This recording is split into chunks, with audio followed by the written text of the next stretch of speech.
میرے دوستو، میں آخر میں ایک بات آپ کی خدمت میں بطور وضاحت پیش کرنے لگا ہوں۔ لوگ پوچھتے ہیں مسئلہ فدق کیا ہے؟ لوگ سوال کرتے ہیں یہ فدق کا مسئلہ کیا ہے؟ یہ باغ فدق کے معاملات کیا ہیں؟ آج اللہ آپ کو مدینہ منورہ لے جائے، اللہ آپ کی برکت سے ہمیں بھی لے جائے، آپ مدینہ منورہ سے تبوک روڈ پہ سفر کیجئے، 180 کلومیٹر بعد آپ کو ایک سٹی ملے گا جس سٹی کا نام خیبر ہے۔ خیبر میں 2 وہاں شہر بستے ہیں، ایک تو خیبر قدیم کہتے ہیں، ایک تو خیبر جدید کہتے ہیں۔ میں اپنی آنکھوں سے دونوں شہروں کو کئی بار الحمدللہ زیارت کر کے آیا ہوں۔ خیبر جدید وہ ہے جو آج کا شہر وہاں آباد اور بسا ہوا ہے۔ خیبر قدیم وہ ہے جہاں شیر خدا علی المرتضیٰ رضی اللہ عنہ نے مرہب کی آنکھوں میں آنکھیں ڈال کے کہا تھا، اوے مرہب 1000 انسانوں سے تنہا لڑنے کا دعویٰ رکھنے والا تو ہوگا، لیکن میں ابھی بچہ تھا، میری ماں فاطمہ بنت اسد رضی اللہ عنہا نے اپنی گود سے مجھے دودھ پلاتے ہوئے کہا تھا کہ اے علی، تو علی بعد میں ہوگا، حیدر پہلے ہوگا۔ ماں نے مجھے حیدر بمانا شیر اپنی گود میں کہا تھا، انا الذی سمتنی امی حیدرا کلیس غابات کریہ المنظرا، میں حیدر ہوں، مرحب سوچ کے مجھ پہ وار کرنا، میں آپ کے منظر کو بھیانک میں بدل دوں گا۔ یہ وہ خیبر شہر ہے جہاں علی المرتضیٰ نے مرحب سے آنکھوں سے آنکھیں ملا کر، آنکھوں سے آنکھیں چار کر کے چیلنج کیا تھا، اور مرحب نے وار کیا تو تلوار ٹوٹ گئی، وہ حواس باختہ ہوا، اپنی ہتھا ہو گیا۔ علی المرتضیٰ نے ہاتھ پیچھے رکھ کے کہا، جا اپنے خادم سے تلوار لے لے، کہیں کوئی یہ نہ کہے علی نے ہتھوں پر ہاتھ اٹھایا کرتا تھا۔ پھر سیدنا علی المرتضیٰ کے اوپر اس کا دوسرا وار بھی کارگر نہ ہوا، اور یہاں سے ذوالفقار اٹھی ہے، لا سیف الا ذوالفقار ولا فتح الا علی، یہاں سے تلوار اٹھی ہے اور مرحب 2 ٹکڑوں میں بدل گیا ہے، 2 لخت کر دیا ہے۔ وہ خیبر اور کیا خیبر، خیبر فتح ہوا، قلعہ فتح ہو گیا اس جگہ پہ۔ اس کے ساتھ کچھ اور بھی زمینیں تھیں جو بغیر جنگ کے فتح ہوئی، اسے کہتے ہیں مال فے۔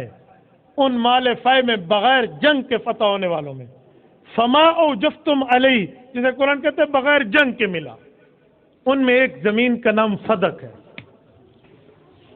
جب میں لوگوں سے باتیں سنتا تھا کہ نعوذ باللہ صدیق فتح غصب کر گیا، تو میں سمجھتا تھا 11 لاکھ مربع میل کا حکمران ابو بکر صدیق نے کوئی سینکڑوں ایکڑ اراضی کھا لی ہوگی۔ یار اپنی شایان شان کے مطابق کوئی ہاتھ مارتا ہے نا، اگر بات یہ ہوتی تو ہماری حیرت کی انتہا رہ گئی۔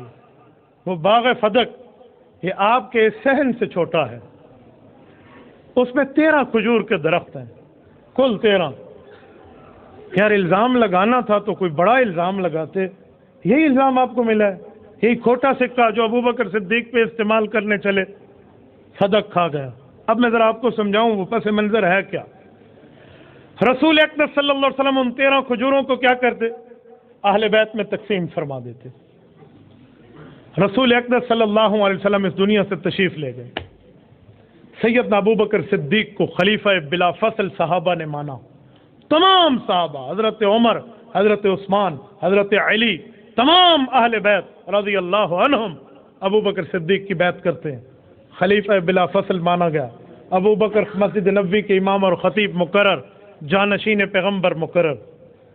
سیدہ فاطمہ خاتون جنت رضی اللہ تعالی عنہا کے دل اقدس میں ایک بات آئی کہ میرے ابو جان جو زمینیں چھوڑ کے گئے ہیں وہ میراث میں مجھے ہی ملیں گی، کیونکہ میرے سارے بھائی فوت ہو گئی، میری 3 بہنیں فوت ہو گئی، اب میں رسول اللہ کی اولاد میں ہی ہوں، تو اولاد والا حصہ تو مجھے ہی ملے گا۔ یہ حضرت اماں جان رضی اللہ عنہا کے ذہن مبارک میں خیال آیا۔ سیدنا ابو بکر صدیق تک یہ بات لکھ کے بھجوائی گئی، ارسلت الیہ، حضرت عائشہ کی روایت ہے، یہ بھجوائی گئی۔ سیدنا ابو بکر صدیق نے بات سنی، اسی اثناء میں ایک بات اور بھی چلی، ازواج مطہرات بیویوں اور رسول اللہ کی بیویوں کے دل میں خیال آیا، اولاد ہو خاوند سے اور میراث بنے تو بیوی کو 8واں حصہ، اولاد نہ ہو تو 4تھا حصہ ملتا ہے، ہمیں بھی اپنا حصہ وصول کرنا چاہیے۔ انہوں نے حضرت عثمان کو بڑا بنایا، ابو داؤد میں رضی اللہ عنہ، آپ جائیں اور ابو بکر صدیق سے ہمارے لیے بھی میراث کا مطالبہ کیجیے۔ یہ میراثوں کے مطالبے ابو بکر تک پہنچے ہیں۔ سیدنا ابو بکر صدیق نے جو جواب دیا ہے وہ سب کو دیا ہے۔ آپ وہ جواب کسی کتاب سے اٹھا لیں، آپ کی مرضی۔ احتجاج طبرسی میں امام احمد طبرسی لکھتے ہیں، حق الیقین میں ملا باقر مجلسی لکھتے ہیں، اور ہماری کتب میں الطبقات الکبریٰ امام ابن سعد لکھتے ہیں طبقات کبریٰ میں، المتوفی 230 ہجری، جو امام بخاری سے بھی 26 سال پہلے دنیا سے رخصت ہوئے ہیں، وہ لکھتے ہیں۔ اسی طرح سنن کبریٰ بہقی میں امام ابو الحسین بہقی لکھتے ہیں۔ یہ تمام دونوں اطراف سے متفق علیہ کتابیں ہیں، یہ سب لکھتی ہیں۔ ابو بکر صدیق فرمانے لگے، لخت جگر پیغمبر، بیٹی فاطمہ خاتون جنت، اگر جائیداد چاہیے ابو بکر کی ساری جائیداد آپ کے قدموں پہ نثار ہے۔ نہیں ابو بکر، مجھے جائیداد نہیں چاہیے، میں تو اپنے والد کا حصہ بطور برکت لینا چاہتی ہوں۔ بیٹی فاطمہ، جس پیغمبر کی میراث کی بات آپ کر رہی ہیں، یقیناً آپ کے شاید علم میں نہ ہو کہ آپ ہی کے والد محترم نے فیصلہ فرمایا تھا۔ یہ فیصلہ کیا تھا؟ نحن معاشر الانبیاء لا نورث ولا نورث ما ترکناہ صدقہ۔ لوگوں، انبیاء اور امت کا معاملہ جدا ہے۔ جب امتی فوت ہو تو قرآن کہتا ہے یوصیکم اللہ فی اولادکم للذکر مثل حظ الانثیین، میراث بن کے ورثاء کے پاس چلا جائے گی۔ لیکن جب نبی فوت ہوتا ہے، ما ترکناہ صدقہ، میراث جائیداد نہیں بنتی، وہ تمام زمین امت پر صدقہ ہو جاتی ہے۔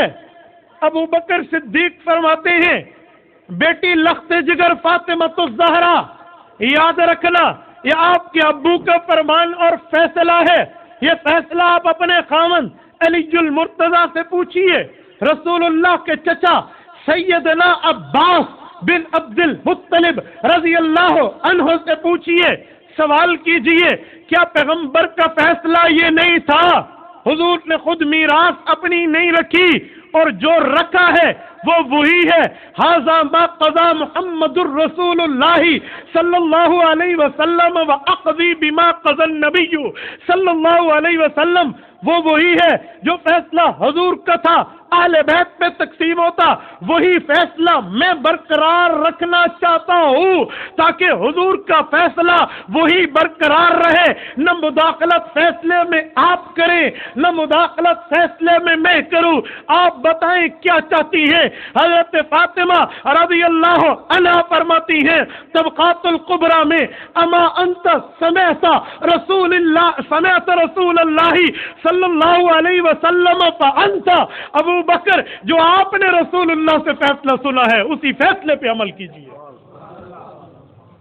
یہ تو 1400 سال پہلے سے معاملہ طے ہو گیا تھا، اور صدیق اکبر رضی اللہ عنہ نے اپنی بیٹی سمیت حضور کی بیویوں کو جواب دیا، عمر فاروق کی بیٹی سمیت حضور پاک کی بیویوں کو جواب دیا، ام المؤمنین حضرت حفصہ اور ام المؤمنین سیدہ عائشہ رضی اللہ عنہما، ان سمیت جواب دیا کہ پیغمبر کی بیویوں میں میراث کہاں جائے گی جب بیٹیوں بیٹوں تو نہیں ہے۔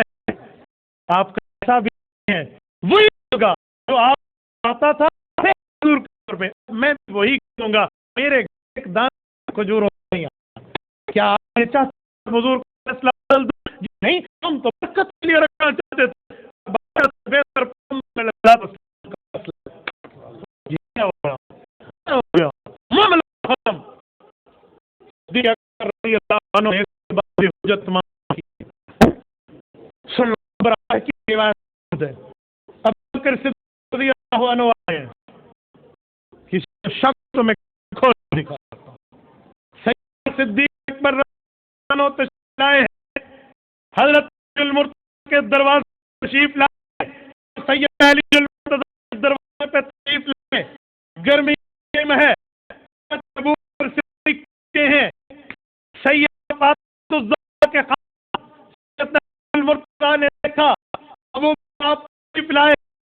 پردے پیغمبر کے خاتون جنت ابو بکر کچھ بات کرنا چاہتا ہے کہ جی بہتر میں گھر سے پوچھ لوں. جی بخوشی پوچھئے. اما جان فاطمہ کے پاس ابو بکر صدیق کا پیغام خود علی المرتضی رضی اللہ عنہ لاتے ہیں. حضرت اما جان فرماتی ہیں انت تحبہ فأذنت، جو آپ پسند فرمائیں تو میں بھی پسند کر کے اجازت دے رہی. فرمایا جی جی میں بھی یہی چاہتا ہوں، اسے اندر آنے دیا جائے. حضرت اما جان فاطمہ کے پاس ابو بکر صدیق آتے ہیں. میرے دوستو طبقات الکبریٰ یہ البدایہ والنہایہ اٹھائیے جلد نمبر 6 میں حضرت فاطمہ الزہرا رضی اللہ تعالی عنہا کے پاس ابو بکر صدیق رضی اللہ عنہ تشریف لائے ہیں، اور تشریف لا کر ابو بکر صدیق نے ایک جملہ کہا ہے. یہ جملہ کہہ کے ابو بکر صدیق ایک بات عرض کرتے ہیں. ڈی ای خان کے دوستو وہ میں بات آپ کی خدمت میں رکھتا ہوں تاکہ آپ صدیق اکبر کی قربانی کا اندازہ لگائیں، صدیق اکبر کی لجاجت کا اندازہ لگائیں. صدیق اکبر رضی اللہ عنہ فرماتے ہیں توجہ رکھنا کہ اے اما جان، اے میری بیٹی فاطمہ، واللہ ما ترکت الدار والمال والاہل والعشیرۃ الا ابتغاء مرضات اللہ ومرضات رسول اللہ ومرضاتکم آل البیت. خدا کی قسم ابو بکر آپ کا مال کھانے والا نہیں ہے. میں نے تو پیغمبر کا فیصلہ برقرار رکھا ہے، اور میں ابو بکر کے بارے میں اگر آپ کو خوف ہو تو یاد رکھنا میں نے اپنا گھر چھوڑا تھا، آپ کے ابو کے گھر کے لیے اپنا مال قربان کیا تھا، آپ کے والد محترم پہ اپنے خاندان سے لڑا تھا، رسول اللہ کی عظمت پہ، تاکہ حضور راضی ہو، میرا اللہ راضی ہو، اہل بیت راضی ہو. اللہ کی قسم میں کھانے کے لیے نہیں کہہ رہا تھا، میں نے تو حکم پیغمبری سنایا. اما فاطمہ فرمانے لگی حتی ترضہا لقد رضیت، اور میں راضی ہوں. صدیق آپ کیوں سوری فرما رہے ہیں؟ حتی رضیت، حتی راضیت. یہ میں آج سے 1000 سال پہلے حدیث پاک کی کتاب 1000 سال پہلے کی لے کر آیا ہوں، امام بیہقی، اور یہی روایت امام ابن کثیر نے البدایہ والنہایہ میں متفق علیہ لکھی ہے. اور یہی روایت آپ کے احتجاج طبرسی میں احمد طبرسی لکھتا ہے، آپ کی حق الیقین میں ملا باقر مجلسی لکھتا ہے. بات تو طے ہے میرے بھائی، وہ بات بنی اور بات ختم ہو گئی. صدیق پھر بھی گھر چل کے گیا ہے. ایک بندہ مجھے کہنے لگا ابو بکر صدیق رضی اللہ عنہ سے اما فاطمہ نے پھر بات نہیں کی تھی. تو میں نے کہا ٹھیک ہے نا، اس مسئلے میں بات نہیں کی تھی، فیصلہ سن لیا تھا، ابو کے فیصلے پر راضی ہو گئی تھی. باقی بات ابو بکر صدیق سے حضرت فاطمہ کیوں کرتی؟ وہ کوئی ان کی پردہ آپس میں کوئی نہیں تھا؟ کیسی بات کرتا ہے؟ کس بنیاد پہ بات کر رہا ہے؟ اس مسئلے پہ بات نہیں کی. عدالت سے فیصلہ جس نبی کی میراث کے لیے گئی تھی وہ مسئلہ انہیں پتہ چل گیا میرے ابو کا فرمان ہے، راضی ہو گئی ہیں. جب اما جان فاطمہ راضی ہو گئے، سیدنا علی المرتضی راضی ہو گئے، پھر آپ کس بنیاد پر بات فرما رہے ہیں؟ کس چیز بنیاد پر؟ اور ایک جملہ میں اگلا البدایہ والنہایہ سے لاتا ہوں، سنیے ذرا. سیدنا امام زین العابدین کے بیٹے امام زید، یہ کون ہے؟ جو علی المرتضی رضی اللہ عنہ کا پڑپوتا، حضرت حسین کا پوتا، زید بن علی بن حسین بن علی رضی اللہ عنہم. اللہ اکبر. اہل بیت کی مجلس سجی ہوئی ہے، مدینہ منورہ کا دربار ہے. امام زین العابدین کا فرزند زید بن علی بن حسین بیٹھے ہیں. کسی شرارتی نے ایک شرارت زدہ سوال کر دیا، ابو بکر رضی اللہ عنہ نے جو فیصلہ کیا تھا اما جان فاطمہ کے لیے، آپ کا اس بارے میں کیا خیال ہے؟ اللہ اکبر. اہل بیت کی عظمت کا خون جوش مارتا ہے. سیدنا علی المرتضی کا پڑپوتا، امام حسین کا پوتا، امام زین العابدین غازی مارکہ کربلا کا بیٹا زید بن علی گویا ہوتا ہے. کہا میرا کیا خیال ہے؟ سنو، اما انا فلو کنت مکان ابی بکر رضی اللہ عنہ لحکمت بما حکم ابو بکر رضی اللہ عنہ فی فدق. اگر اس وقت ابو بکر کی جگہ میں علی کا پوتا ہوتا، وہی فیصلہ کرتا جو ابو بکر نے کیا ہے. وہی فیصلہ کرتا جو ابو بکر صدیق نے کیا. لَحَكَمْتُ بِمَا حَكَمَ ابو بکر رضی اللہ عنہ. کیسی بات کی جا رہی ہے, کیسی بات پیش کی جا رہی ہے. اہل بیت تو ابو بکر صدیق کی صفائی اور تائید پیش فرما رہے ہیں. اوے یہ غاصب تھا. اور جب صدیق اکبر کی بیٹی سے رسول اللہ کی شادی ہوئی ہے, 500 درہم حق مہر مقرر ہوا, تو صدیق اکبر فرماتے ہیں مجھے یہ بات اچھی نہ لگی کہ رسول اللہ جیب سے پیسہ ادا کریں. صدیق اکبر نے حضور کی بیوی کا حق مہر اپنی جیب سے دیا تھا. ہجرت کے وقت 2 اونٹنیاں دی تھی. ہجرت کے سفر پہ 40,000 دینار رسول اللہ صلی اللہ علیہ وسلم کی جان پر خرچ کیے تھے, اور یہ صدق کھا گیا تھا جس سے جان مال رسول اللہ پہ لگائے. جو اس سفر میں یوں پیسے لٹاتا پھرتا ہے, جو مال لگاتا پھرتا ہے, کہتے مالی انفق علی رسول اللہ, یا رسول اللہ مال ابو بکر کمائے, حکم آپ پہ خرچ ہو. یہ کھا گیا تھا, اسے غاصب کہتے ہو. یہ غصب کر گیا تھا جس نے اپنی جان, اپنی مال, اپنی اولاد, اپنا سب کچھ پیغمبر اسلام پر لگا دیا تھا. اچھا چلو میں ایک قدم بڑھ کے کہتا ہوں, ہمارے 12 ائمہ حضرت علی, امام حسن, امام حسین, امام زین العابدین, امام محمد باقر, امام جعفر صادق, امام موسیٰ کاظم, امام الرضا, امام تقی, امام نقی, امام حسن عسکری, امام مہدی رضی اللہ عنہم, اجلہ شخصیات میں کسی ایک کا قول پیش کر دو کہ صدیق نے یہ باغ اپنے کنبے اور فیملی کے نام پہ کرا دیا ہو. قیامت تک یہ بات نہیں مل سکتی. یہ تو سب راضی رہے ان سے. صدیق نے اپنے کنبے پہ کرا لیا ہو, اپنے نام پہ الاٹ کرا لیا ہو, آمدن سے زائد اثاثہ بنا لیا ہو, کوئی تو پیش کر کے دکھا دو. اور صدیق نے اگر رسول اللہ کی بیٹی کو یہی فیصلہ سنایا ہے تو حضور کی بیوی اور اپنی بیٹی عائشہ کو بھی یہی فیصلہ سنایا ہے. صدیق نے اپنے گھر میں بھی تو نہیں دیا. کیا تم یہ چاہتے ہو صدیق پیغمبر کے فیصلے میں مداخلت کرتا؟ بولیے بولیے. صدیق پیغمبر کے فیصلے کو بدل دیتا, پیغمبر کے فیصلے کو ابو بکر تبدیل کرتا, یہی چاہتے ہو؟ صدیق نے تو پیغمبر کے فیصلے کو برقرار رکھا ہے. اس فیصلے کو ابو بکر صدیق رضی اللہ عنہ برقرار رکھ رہے ہیں. یہ کیسے ہو سکتا ہے کہ ابو بکر صدیق رضی اللہ عنہ پیغمبر کے فیصلے کو بدل دے؟ اور صدیق اکبر رضی اللہ تعالی عنہ کو اللہ رب العزت نے یہ جو فیصلہ کرایا ہے صرف صدیق کا نہیں ہے. یہ پہلے فیصلہ نبی کا ہے, پھر فیصلہ صدیق کا ہے, پھر عمر کا ہے, پھر عثمان کا ہے, پھر سیدنا علی کا ہے رضی اللہ عنہ. ان سب نے اپنے دوروں میں بھی یہی کیا تھا. میں اگر تیری بے وقوفی مان لوں کہ صدیق کھا گیا تھا نعوذ باللہ, تو پھر تو صدیق کے سچ پہ شک کر رہا ہے, تو میں یہ جملہ کہہ سکتا ہوں کہ صدیق کا شک مشکوک ہے اگر پھر سچ زمین پہ نہیں آیا. پھر اس دھرتی پہ سچا کس کو دکھائے گا؟ اگر ابو بکر کا سچ بھی مشکوک ہو جائے پھر سچا ہوگا کون؟ پھر اللہ کی قسم زمین پہ سچائی امت میں نہیں اتری. اور صدیق جس کے پسینے سے سچائیوں کی وفاؤں کے بادشاہ بنتے ہیں لوگ, وفائیں یہاں سے پھوٹتی ہیں جو چشمہ ہے صداقت کا, یہ کھا گیا تھا. میرے دوستو میں ایک جملہ کہتا ہوں, حضرت ابو بکر کھا گیا تمہارے مطابق, حضرت عمر حضرت عثمان کھا گئے نعوذ باللہ, پھر حضرت علی کی حکومت آئی یا نہ آئی؟ بولیے. تو باغ فدق کوئی گملزام نہر کے نیچے آ گیا تھا, یہ پانیوں میں آ گیا تھا. فدق کی زمین تو حضرت علی المرتضیٰ کی زیر کنٹرول علاقے میں موجود تھی.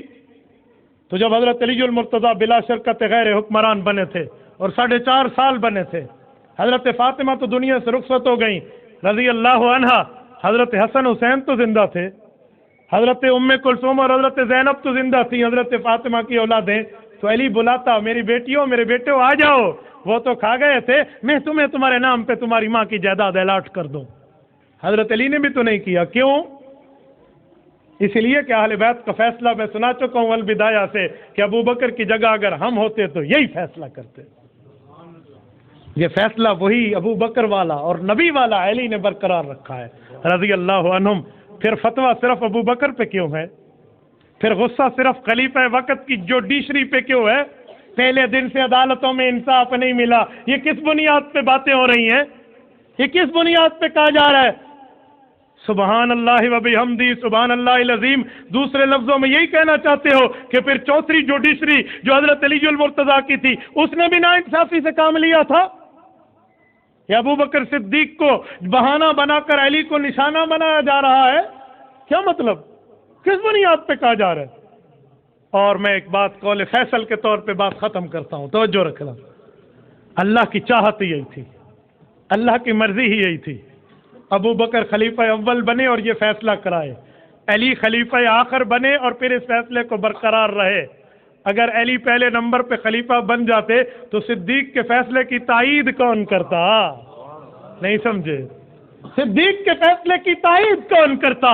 آؤ میں تمہیں 5 تن پاک دکھاؤں، ایک نبی ہے، ایک صدیق ہے، ایک عمر ہے، ایک عثمان ہے، ایک علی ہے، یہ بھی تو 5 تن پاک ہیں جن میں پہلا نبی ہے، آخری علی ہے، پانچوں نے فیصلہ یہ برقرار رکھا ہے، اس سائڈ سے آؤ فیصلہ نبی کا ہے، اس سائڈ سے آؤ فیصلہ علی کا ہے۔ اگر خلافت میں حضرت علی پہلے آ ہی جاتے تو یہ حضرت ابو بکر کے فیصلوں کی تائید کون کرتا، تصویب کون کرتا، صفائی کون دکھاتا؟ رب نے اپنی قدرت کاملہ تامہ سے ابو بکر کو پہلا نمبر، حضرت علی کو چوتھا نمبر دیا تاکہ یہ تائید کرتے ہوئے جائے۔ میرے دوستو، اللہ رب العزت ابو بکر صدیق رضی اللہ تعالیٰ عنہ کی قدر کی توفیق عطا فرمائے، ان کی قبر پہ کروڑوں اربوں رحمت نازل فرمائے۔ میں اسی بات ختم کرتے ہوئے یوں کہوں گا، جڑا حق نہیں مندا حیدر دا ایمان یقین تے نہیں آیا، جڑا حق نہیں مندا حیدر دا ایمان یقین تے نہیں آیا، عثمان دی شان دا نظریہ شیطان لعین تے نہیں آیا، جڑا راز عمر دا منکر ہے او بشر اجاں دین تے نہیں آیا، جڑا راز عمر دا منکر ہے او بشر اجاں دین تے نہیں آیا، صدیق دا سچ مشکوک ہے اگر تا سچ زمین تے نہیں آیا۔